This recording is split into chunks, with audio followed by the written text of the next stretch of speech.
28 प्रकार के नरक का वर्णन हुआ।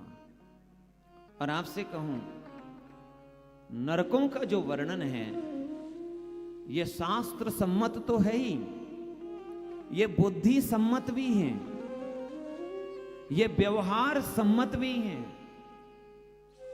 ये ज्ञान सम्मत भी है। और यदि हम इसे नहीं मानते हैं तो ये भी एक प्रकार की सांसारिक अव्यवस्था को मानने जैसा ही है।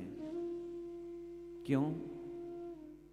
भाव ये है, यदि संसार है और संसार को बनाने वाला परमात्मा है तो परमात्मा ने दो व्यवस्था तो जरूर रखी होगी, वो है दंड और पुरस्कार।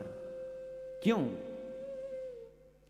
किसी ने पाप किया, गलत काम किया, कोर्ट ने उनको सजा दे दी, 10 साल की सजा। लेकिन कुछ लोग दे लेकर के भी तो बाहर हो जाते हैं, कुछ लोग सजा नहीं पाते हैं, दे लेकर के भी बाहर हो जाते हैं। और जो बेचारा गरीब है, जिसको समझ नहीं है, जिसका परिचय नहीं है, पहुंच नहीं है, वो सालों सालों सजा काटते हैं, अधिक ही सजा काटते हैं, उन्हें कोई पूछने वाला नहीं। अब आप मुझे बताइए, विचार करके बताइए, ये जो भेदभाव है, ये जो विषमता है, इस विषमताओं को ठीक कौन करेगा? या ये विषमता ठीक कैसे होगी? संसार की व्यवस्था से ये विषमता दूर होने वाली नहीं है। यदि ऐसा मानेंगे तो कर्म का सिद्धांत ही फेल हो जाएगा, ध्वस्त हो जाएगा। क्योंकि एक ने बुरा किया पर वो खूब खा पी करके मस्त है, एक ने अच्छा किया वो जेल में बंद है। मानना पड़ेगा, यहां वो दे लेके छूट गया है पर उसकी सजा का प्रावधान यहां नहीं हो पाया है तो वहां हो पाएगा, अवश्य होगा। यहां उसको पुरस्कार नहीं मिला है तो परमात्मा की ऐसी सुविधा है कि उसको पुरस्कार के रूप में स्वर्ग दिया जाएगा, स्वर्ग दिया जाएगा। बुद्धि के स्तर पर भी यदि विचार करें, संसार को यदि हम चलने का यदि समझेंगे तो बिना इसके संसार का चलना भी तो असंभव ही हो जाएगा। और इसीलिए सुखदेव भगवान ने हमारे द्वारा होने वाले ज्ञात अज्ञात पापों को नष्ट करने के 3 साधन बताए। पहले कर्म का मार्ग, दूसरा ज्ञान का मार्ग, तीसरा भक्ति का मार्ग। कर्म के बारे में कहा, कर्मणा कर्म निर्हारो नहीं आत्यंतिकमिष्यते। कर्म के द्वारा कर्म की आत्यंतिक निवृत्ति संभव नहीं है। नेपाल की बात आई, 2019 या 20 में शायद मारी, हम लोग नेपाल में मुक्तिनाथ दर्शन करने के लिए गए थे। आहा, कितना सुंदर है नेपाल भी, बहुत सुंदर है।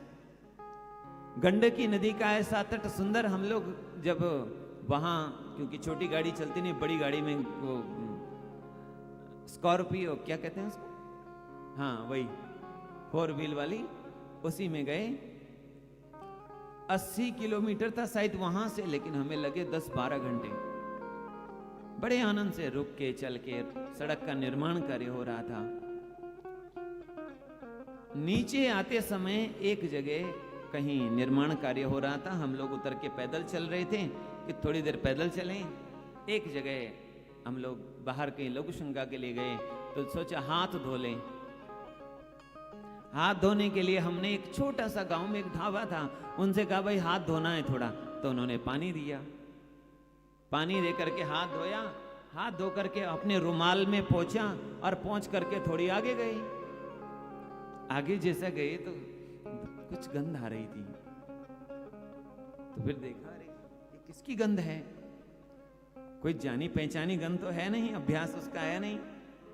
तो फिर ठीक से जब उस गंध को लिया तो पता चला कि वो जो पात्र था, हो सकता है भूल से वो शराब का पात्र था, उसी में पानी भर के उन्होंने दे दिया। अब जैसे उस जल से हमारा सांस हाथ शुद्ध नहीं हो पाया, क्यों नहीं? बोले कीचड़ से जैसे कीचड़ को शुद्ध नहीं किया जा सकता, वैसे ही कर्म से हम कर्म की आत्यंतिक निवृत्ति नहीं। जो ये सिद्धांत लोग कहते हैं कि पाप पूरे दूर हो जाएंगे पुण्य करने से, तो ये बात नहीं कल परसों जैसे चिंतन में। ज्ञान का मार्ग वो बड़ा कठिन है, तो सबसे सरल मार्ग क्या है? केचित केवलया भक्त्या वासुदेव परायणा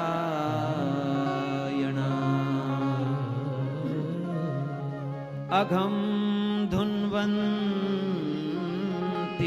कार्ष्णेन निहारमिव भास्कर।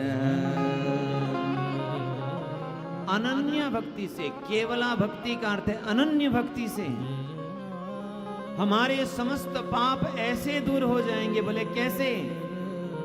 जैसे सूर्य के उदय होते ही प्रकाश सर्वथा दूर हो जाता है, वैसे ही भक्ति हमारे भीतर प्रकट हो गई तो जन्म जन्म के पाप ताप संताप दूर हो जाते हैं। एक बात मैं और कह दूं, बस एक छोटा सा उदाहरण देकर के। आप जरा एक बात कहिए, किसी ने हमको बुरा कह दिया, थप्पड़ मार दिया, और उसके बाद उसको मनाने के लिए उसने कुछ खिला दिया, थोड़ा सम्मान कर लिया। पहले बुरा किया फिर भला किया, क्या इससे वह व्यक्ति भूल जाएगा किसने मेरे साथ बुरा किया था? भूल जाएगा? नहीं भूल पाएगा। थोड़ी उसके भीतर टीस रहेगी, किसने मेरा अपमान किया था, मेरे लिए बुरा कहा था। लेकिन यदि उसके मन में उसके प्रति प्रेम प्रकट हो गया, ऐसा भाव प्रकट हो गया कि उसके नेत्र सजल हो गए, उसके आंसू आ गए, और आंसू आकर के उसने अपने आंसुओं के द्वारा यदि उसके प्रति जो नफरत है, द्वेष है, यदि बहा दी, तो निश्चित है कि उसके प्रति फिर कभी नफरत रहेगी नहीं। प्रेम ही है जो द्वेष को नष्ट कर सकता है, पाप को भी नष्ट कर सकता है। और उसका एक उदाहरण दिया, अजामिल का प्रसंग बड़ा सुंदर है।